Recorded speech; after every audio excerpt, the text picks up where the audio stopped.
I'm Kathy Thomas. Ready to fall in love with the sweet side of lemons? Long ago, I reviewed a baking book written by renowned French pastry chef Pierre Hermé. I adored every sweet treat I tested, but the recipe that stood out for me was his Ligurian lemon cake. It's dotted inside with fresh raspberries, then topped with a lightly browned layer of meringue. Let's start by creating lemon spiked sugar. I've got a cup of granulated sugar here and a couple of nice lemons, and they're fairly large lemons, and I want to use the microplane and just going down to where the pith starts so that I get just the lovely part of the exterior. Now what Hermé says to do is to massage it into the sugar with your hands. I think it's easier to do this. I'm just putting it on the stand mixer and using the whisk attachment. I'm just going to whisk it at medium-high speed for about a minute. The aroma is so alluring, it just smells like there's lemons every place in the kitchen. Now the dry ingredients. We want 1 cup plus 3/4 cup all-purpose flour, 1.5 teaspoons of baking powder. Now, look at the bottom. If there's a picture of Richard Nixon on the bottom, you've had it too long. I'm just going to whisk that together. So now 4 large eggs are going in to that lemon sugar. And I want to beat it for about 3 minutes on medium-high speed. I want it to be slightly thickened and a very, very light yellow color. Now on low speed, I'm going to add the milk. And it's 3 tablespoons. And then those dry ingredients. I'm going to add about half. Mix it in. And now the other half.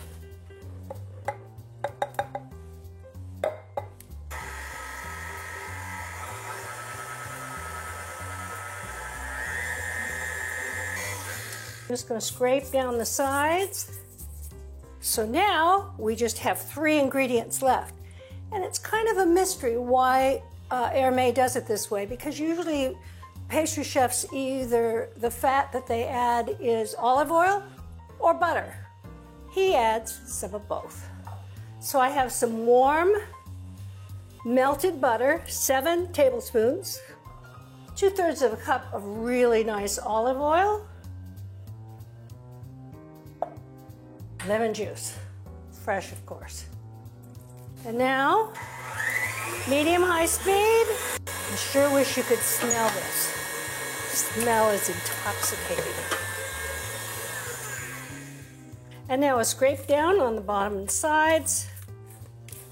We want to add about 1/3 of the batter. And spreading it out, making sure you go all the way to the sides. And now, those fresh raspberries. And I have about 2 cups, but I'm going to eyeball it depending on how it fills up. I may not quite add all of them. It's better if you don't get them too close to the edge. The flavor is so bright, and you put it with the lemon, and it just is dynamite. We're ready for the rest of the batter. And I like to pour it on in kind of a ribbon, starting at the side farthest away from me. I like to put the final batter on in a way that doesn't disturb the berries. This goes into the middle of that preheated 350-degree oven for between 30 and 33 minutes. Here's our cake, and it's completely cool. It has to be before you frost it with the meringue. So let's make that meringue.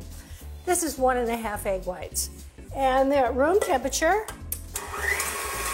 Starting it on medium-low, and once it starts to get foamy, I'm going to drop in just a tiny pinch of salt, and increase the speed. So now it's formed very soft peaks, and I'm going to turn it back to high speed and add the sugar just a little bit at a time.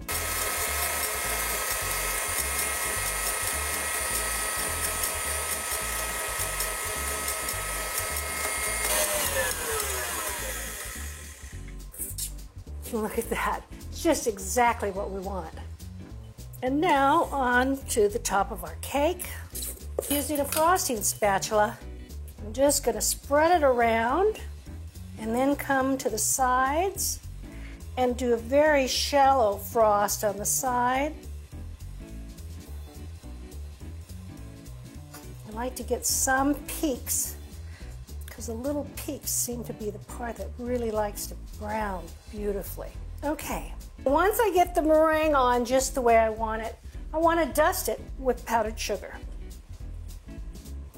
Into a preheated 475-degree oven for between 4 and 6 minutes. I turn the light on and I keep an eye on it. Look at how beautifully brown the meringue is. And I'm just going to make some little groupings of fresh raspberries. Maybe 3 little groupings. Some mint. And how about these little scented geraniums? Little blossoms. Why not? I like to serve it with a little bit of ice cream, but I'll leave it up to you. Serve it as you like. Here's a quick tip from Melissa's. Pilaf is a foolproof side dish that can be augmented with an endless number of vegetable combinations. One of my favorites is fresh corn kernels and leeks. In a large saucepan, I just put in about 1.5 tablespoons of butter and an equal amount of olive oil. And I'm just using the white and light green part of the leek, cutting it in half and then in quarters, and then cutting it into nice slices. And I'm just going to put this in some water, a nice swish, and then drain it off. Let's heat up our oil and butter. Once the butter is melted, I'm going to add 1.5 cups long-grained basmati rice. Cover the rice with butter and oil. Okay, ever so lightly browned. I'm going to go ahead and add the leeks and give it a good stir. Okay, it's starting to brown. Our leeks are just starting to get translucent. Now you can add vegetable broth, you could add beef broth. Today is chicken broth, and I want it to come up to a boil. I want to add a little salt, a little pepper, put the lid on, and turn it to low. Now I'm going to let it go for a total of 17 minutes. But before that, at about 14 minutes, I want to add the corn. You could use frozen corn, but I just think the fresh is just so nice. In order to capture it, I like to use a rimmed baking sheet. It's been about 13-14 minutes. Corn goes in. About 3 minutes. It looks beautiful. I'm going to put in some chopped green herbs. Today I'm just putting in basil, and it looks delicious. Could have used celery and carrots, could have used a wide variety of different combinations, but corn and leeks, not bad. The produce aisles are filled with so many delicious choices. Try something new, have an adventure.